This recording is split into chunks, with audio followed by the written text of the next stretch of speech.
नमस्कार। IBN OPD में आपका बहुत बहुत स्वागत है। मैं सुमति सक्सेना लेके चलती हूँ आज आपको बलरामपुर हॉस्पिटल के डायरेक्टर डॉक्टर राजीव लोचन के पास, जो हमें कोविड के बारे में जानकारी देंगे, जो हमें प्लास्टिक सर्जरी के बारे में जानकारी देंगे, जो हमें इस समय बलरामपुर हॉस्पिटल के अंदर क्या क्या सर्जरी हो रही हैं, क्या क्या ओपीडी चल रही है, इसकी सारी जानकारी हम आज डॉक्टर राजीव लोचन से लेंगे। साथ ही हम आपसे ये भी कहना चाहते हैं कि लॉकडाउन 4 स्टार्ट हो गया है। लॉकडाउन में सतर्क रहिए, सुरक्षित रहिए। बहुत ज़रूरी हो काम पे तो जाना ही है, लेकिन कोशिश करिए अपने हाथों को लगातार धोते रहिए और मास्क का उपयोग करिए। तो आइए मिलते हैं डॉक्टर राजीव लोचन से। डॉक्टर साहब, आपका बहुत बहुत स्वागत है। जैसा कि इस समय जो कोरोना काल चल रहा है, कोरोना पीरियड चल रहा है, तो उस टाइम पे जिन व्यक्तियों की पहले सर्जरी हो चुकी थी, सर्जरी के बाद भी कई फॉलोअप मीटिंग्स होती हैं और वो पेशेंट नहीं आ पा रहे, तो इस समय क्या करेंगे? देखिए, एक तो हमने सब लोगों को फ़ोन लाइंस दे रखी हैं, हमने प्रेस में भी दिया हुआ है, हमारे हॉस्पिटल के गेट पे भी लगी हुई हैं फ़ोन लाइंस। फ़ोन से बात कर सकते हैं।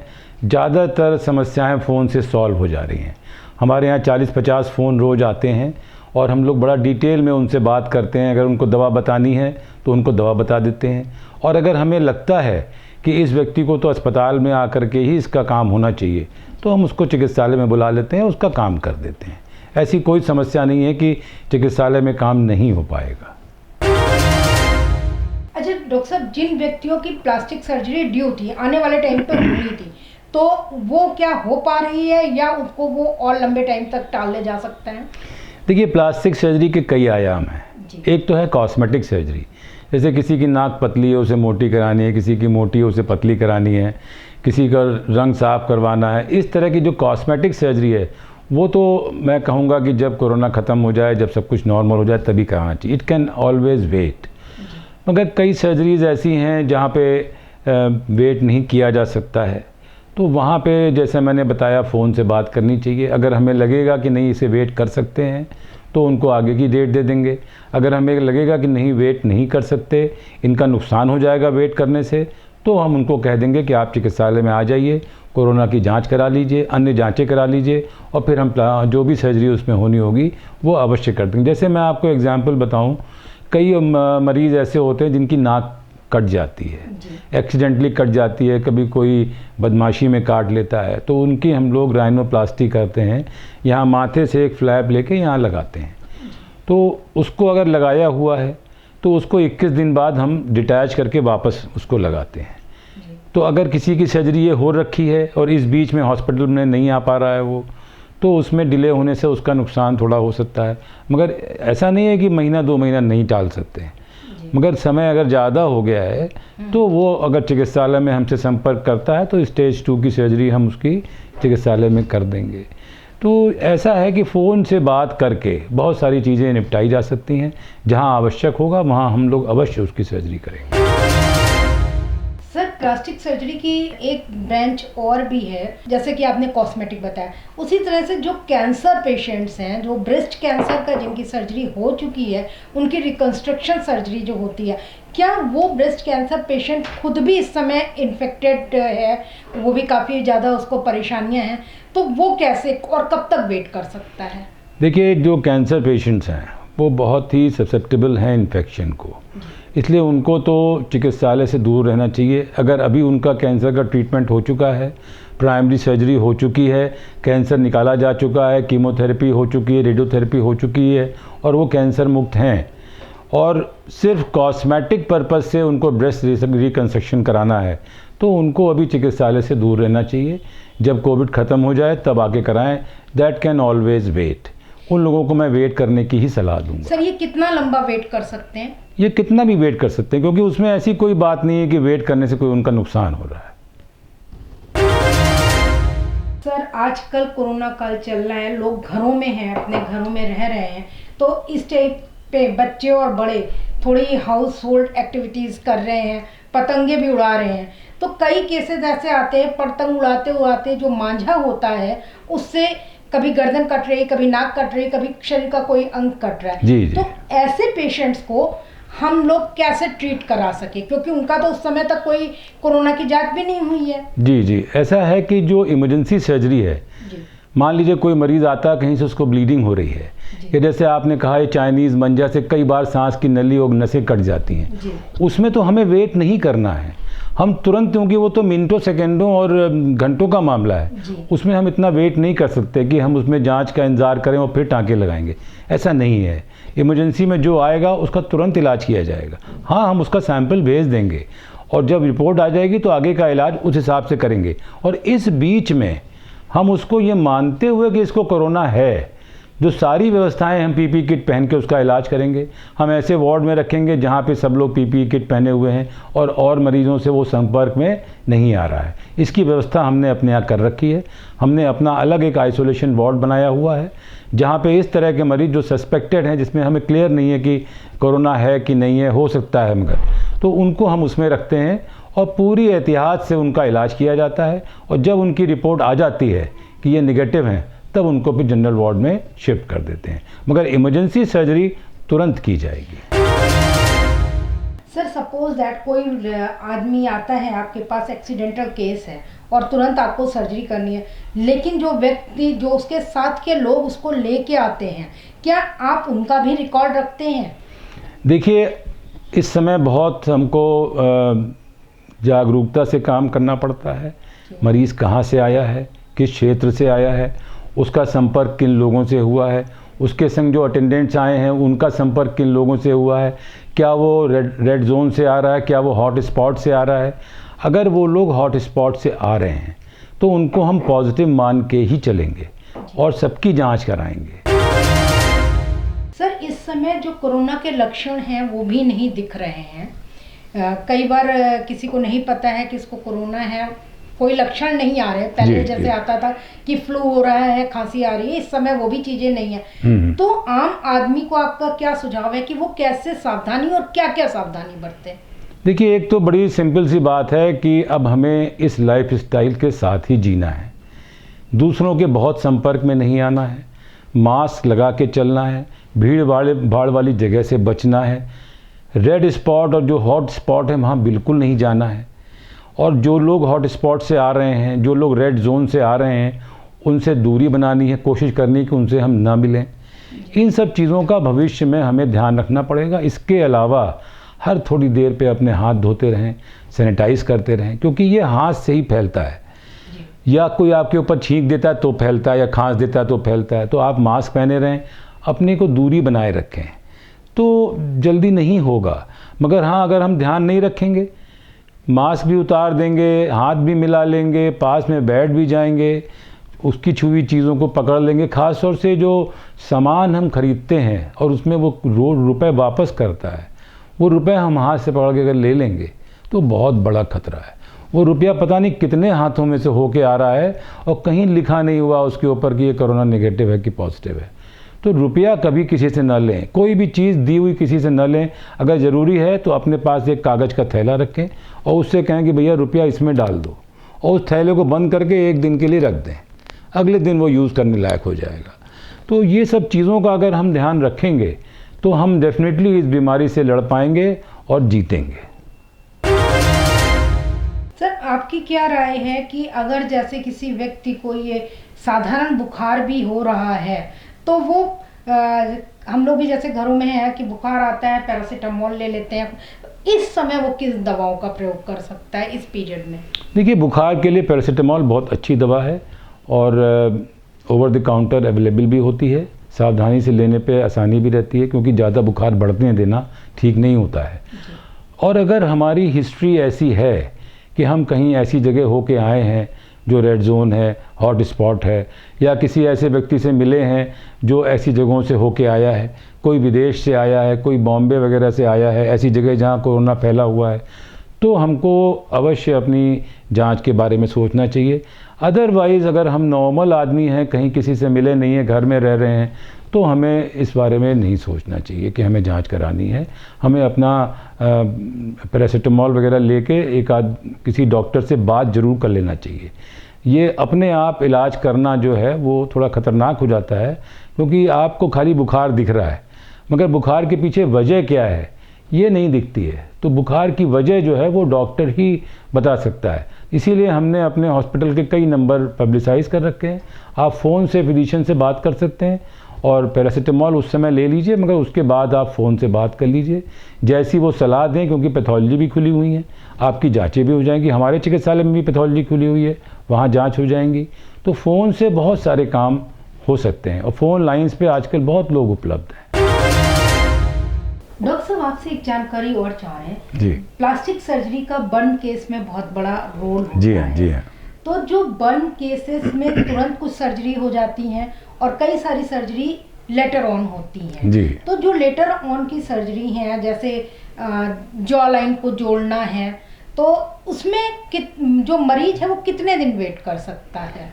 देखिए, बर्न में तो वेट नहीं कर सकते हैं, क्योंकि बर्न अगर अभी हुआ है तो तुरंत हॉस्पिटल जाना चाहिए, तुरंत ट्रीटमेंट कराना चाहिए। छोटा मोटा बर्न है, जैसे उंगली जल गई, थोड़ी सी कलाई जल गई, तो अलग बात है कि आप हमसे व्हाट्सएप पे बात कर लेंगे या किसी अपने जान पहचान के डॉक्टर से व्हाट्सएप पे अपना फ़ोटो भेज देंगे।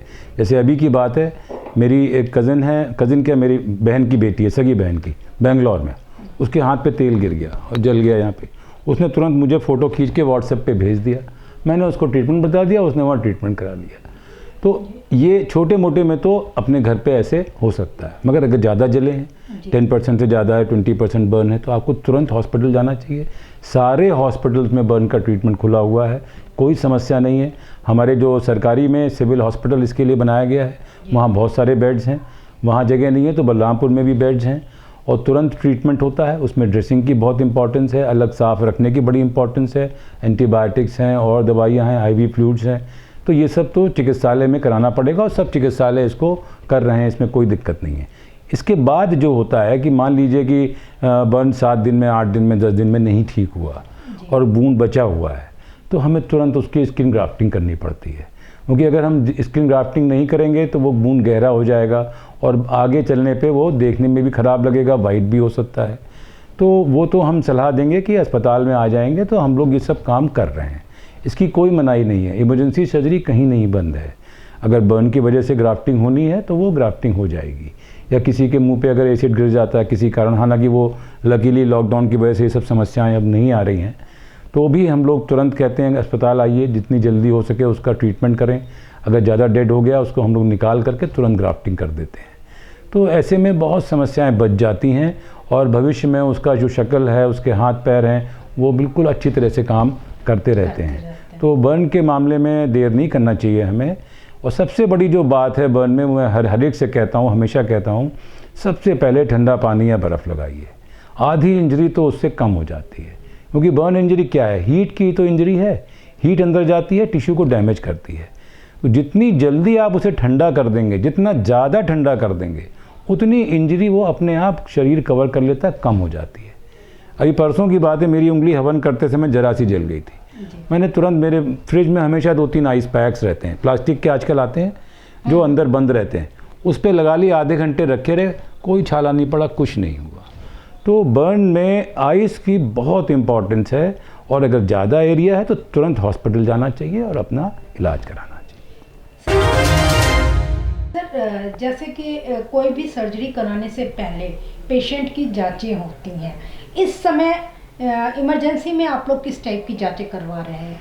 देखिए, जैसे ही पेशेंट एडमिट होता है और हमें लगता है कि हमें इसे ऑपरेट करना पड़ेगा, हम तुरंत उसकी कोरोना जांच भेज देते हैं।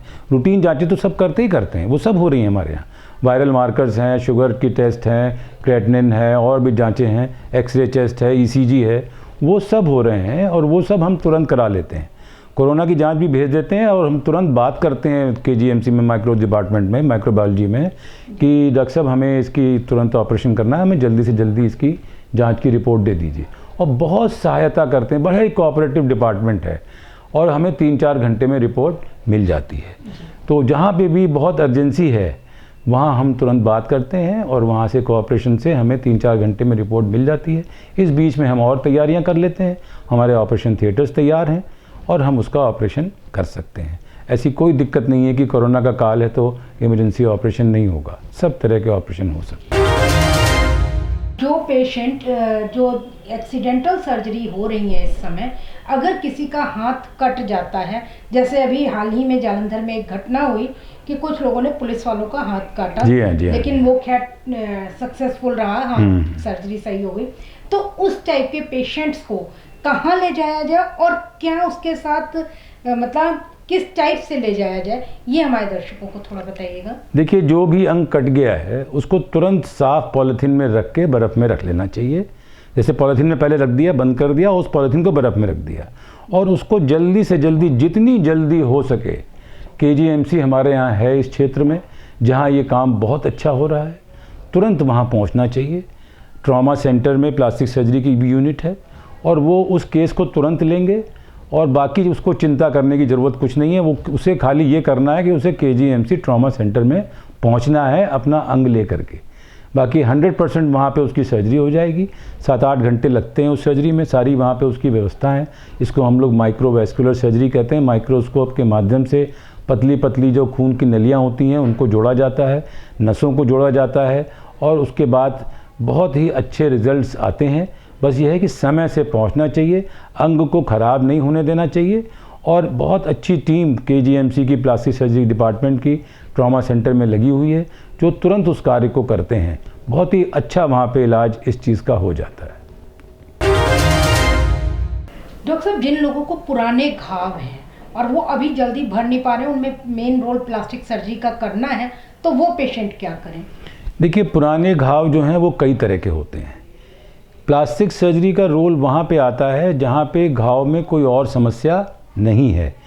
जैसे कि पुराना घाव कैंसर का भी हो सकता है, कैंसर के कारण घाव नहीं भर रहा है तो उसमें उसकी बायोप्सी से डायग्नोसिस होके फिर कैंसर का ट्रीटमेंट होता है, तब उसके हिसाब से वो इलाज होता है। इसी तरह से एक दूसरी बीमारी है डायबिटीज़, जो बहुत सारे घावों को भरने से रोकती है। तो अगर डायबिटीज़ की वजह से नॉन हीलिंग, से हम लोग कहते हैं नॉन हीलिंग वूंड, अगर डायबिटीज़ की वजह से नॉन हीलिंग वूंड है तो हमें डायबिटीज़ का प्रॉपर डायग्नोसिस करके उसको इंसुलिन पे रखना पड़ेगा ताकि उसका घाव भरे। जब वो घाव भरने लगेगा तब प्लास्टिक सर्जरी का रोल आता है। अगर उसमें प्लास्टिक सर्जरी का रोल आता है तो वो हम करेंगे। उसमें अगर स्किन ड्राफ्टिंग करनी है या कहीं और से स्किन बड़ी फ्लैप्स घुमा के लगाने हैं तो वो सब किया जाएगा। कई बार कई इन्फेक्शंस होते हैं जिनकी वजह से घाव नहीं भरते, जैसे कि ट्यूबरक्लोसिस है, लेप्रोसी है और कई तरह के इन्फेक्शंस हैं, तो उनसे घाव नहीं भरते। और इन सब बीमारियों में, चाहे वो ट्यूबरक्लोसिस है, चाहे डायबिटीज़ है, चाहे कैंसर है, ये सब लोग कोरोना के लिए बहुत ही ससेप्टेबल हैं। इनको कोरोना होने का खतरा ज़्यादा होता है क्योंकि इनमें जो इनकी इम्यून क्षमता है वो कम हो जाती है। तो इन लोगों को ये तो बहुत ध्यान रखना चाहिए कि वो ऐसी जगहों पे ना जाएं जहाँ ज़रा सी भी पॉसिबिलिटी है कि उन्हें कोरोना मिल सकता है। मगर अगर आवश्यकता है तो चिकित्सालय में सारे एहतियात बरतते हुए आना चाहिए और चिकित्सक से सलाह लेनी चाहिए। पहले कोशिश करें, ज़्यादा अच्छा हो कि फ़ोन से बात कर लें ताकि अगर आवश्यकता है तभी चिकित्सालय में आएँ, क्योंकि चिकित्सालय में हर तरह का मरीज़ आता है। ऐसे में इन्फेक्शन मिलने के चांसेस कभी कभी हो जाते हैं। तो अगर फ़ोन से बात करके हो सकता है काम तो वो कर लें, और अगर डॉक्टर कहते हैं कि नहीं आपको आना है हॉस्पिटल तो हॉस्पिटल जाके अपना आगे का इलाज कराएं। सर, एक दर्शक हैं वो ये जानना चाह रहे हैं कि जो डायबिटिक फुट है और उसको इम्पोर्टेंट कराया गया है, यानी उसका पैर काटा गया है, तो क्या वो जो आर्टिफिशियल पैर आता है वो प्लास्टिक सर्जरी के थ्रू लगाया जा सकता है? देखिए, आर्टिफिशियल पैर लगाना प्लास्टिक सर्जरी का काम नहीं है। प्लास्टिक सर्जरी उसके स्टंप को बनाती है, कैसे काटा गया है, उसमें स्ट्रेंथ है कि नहीं, कहीं ऐसा तो नहीं कि बोन बाहर निकल रही है या बोन और स्किन के बीच में कोई टिश्यू ही नहीं है, जैसे ही हम लगाएंगे तो वो स्किन फट जाएगी। तो ये सब काम पहले प्लास्टिक सर्जरी वाले कर लेते हैं। उसकी जो स्टंप की प्लानिंग है वो कर ली जाती है और जब स्टंप ठीक से बन जाता है तब उसको हम लोग आर्टिफिशियल लिम्ब सेंटर में भेजते हैं, जहाँ पे उसके स्टंप की डिज़ाइन देख करके उसके हिसाब से आर्टिफिशियल लिम्ब बनाया जाता है। आजकल बहुत अच्छी कंपनियाँ बड़े अच्छे आर्टिफिशियल लिम्ब्स बना रही हैं, जिससे कि मालूम भी नहीं पड़ता है कि इसका पैर कटा हुआ है या हाथ कटा हुआ है। बहुत कुछ वो नॉर्मल आदमी की तरह काम कर सकता है। ये तो इस पर निर्भर करता है कि वो किस तरह का लिम्ब लगवा रहा है। मगर लिम्ब लगाने का काम आर्टिफिशियल लिम्ब सेंटर वाले करते हैं, मगर स्टंप बनाने का काम कि ऐसा स्टंप बने कि उसमें लिम्ब अच्छी तरह लग जाए, पेनफुल ना हो।